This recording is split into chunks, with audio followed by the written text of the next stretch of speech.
Hello and welcome back. So in previous lecture we talked about basic preventions against phishing attacks over email.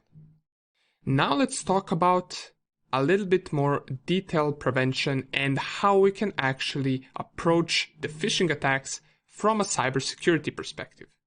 So the previous video showed how we can prevent, or how we can, better to say, recognize those attacks, but right now let's see what we can do once we recognize those attacks. So there are a couple of things that we can do, especially with phishing websites, but let's start off with emails first. So first of all, we already showed how we can send a fake email in the previous lecture, but I assume most of you won't really have Kali Linux or Linux at all, so what you can use instead is you can use this website right here, emkei.cz. Here you just input the information and the email that you want to send, and this will send an email to your target email address from any email that you want. So here you can type any name whatsoever. It can be a random name. This can be a random email address. For example, if the attacker was trying to phish for PayPal, they would input the PayPal email address right here. The to section goes to which email you want to send it to. We have the subject and we have the content. There are also some advanced settings, but they are not of interest to us. So an attacker can use this website, for example, to send an email, and the email can actually match to the exact email address from PayPal.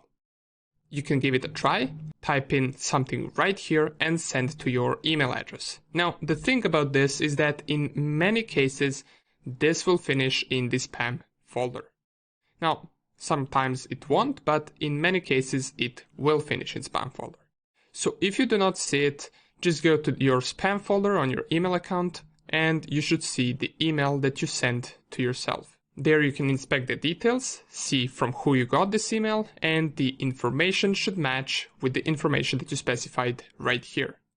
So how can you analyze this? Well, there's one tool that I recommend for analyzing emails like that, on which you're not sure whether they are phishing or not.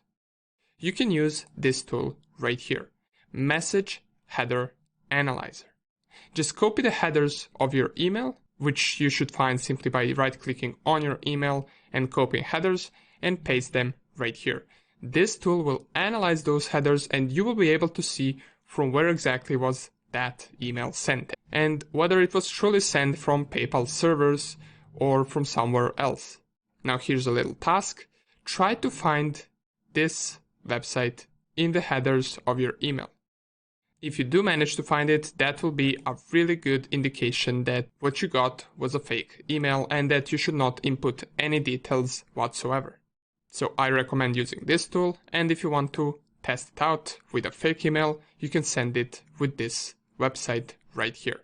Nonetheless, let's move on from emails. We saw how we can prevent them. We saw how we can recognize which are fake and which are not. And we also mentioned this a little bit more advanced method of analyzing emails to figure out where they came from.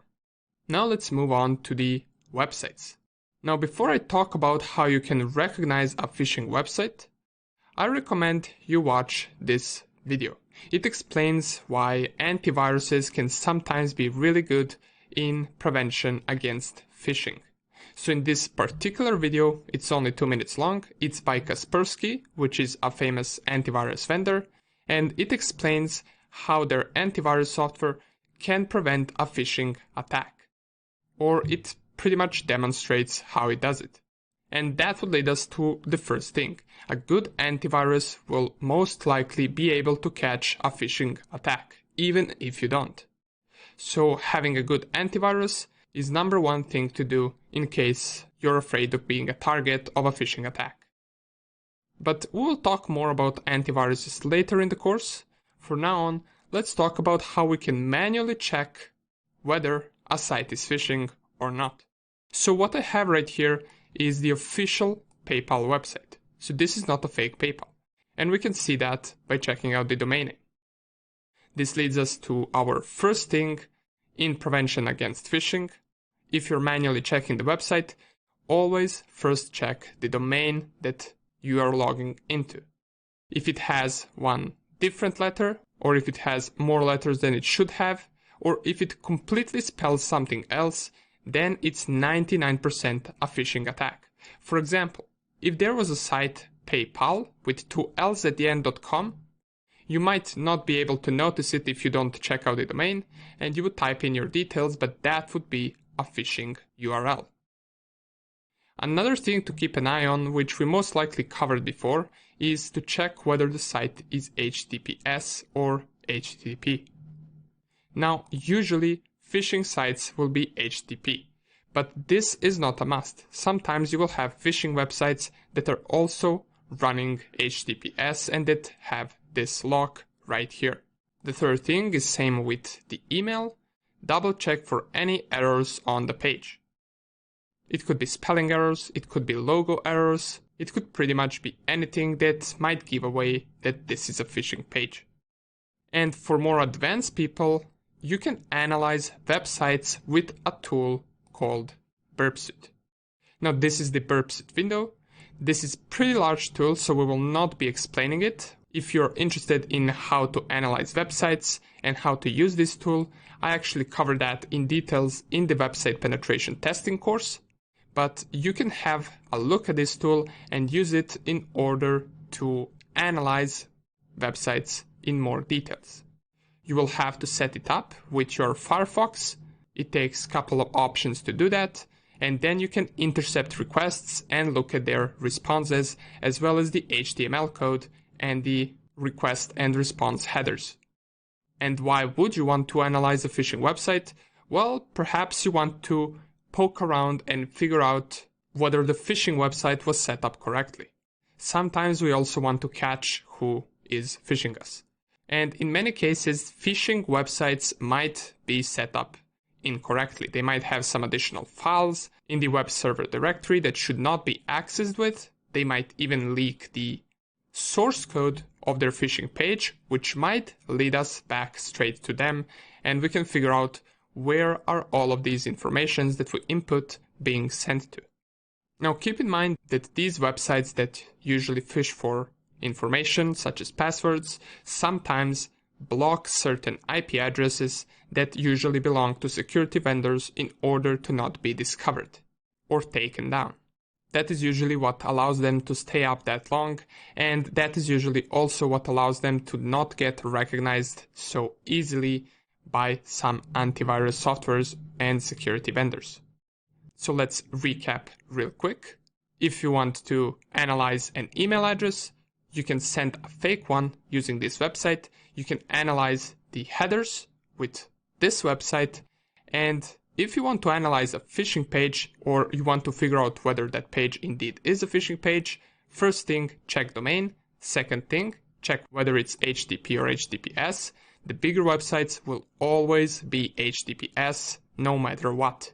You will never see PayPal or Facebook over HTTP. Third thing, check for some inconsistencies within the page, such as spelling errors or any type of errors that might indicate a phishing attack. Step number 4, if you want to analyze more into the website, you can use tools like burpsuit to analyze every packet that you send to this website and every response that you get back. And sometimes if the phishing website is set up improperly, you might be able to figure out what its source code is and where its details are being sent to, therefore being able to catch the person that's trying to phish you. Okay, so these are pretty simple stuff. Of course, everything is simple besides this burpsuit tool. It will take some time to get used to it if you decide that you want to use this tool. But nonetheless, I do advise you to take a look at it, since it will be helpful sometimes, especially when you're dealing with websites a lot. Nonetheless, thank you for watching this video, and I will see you in the next one.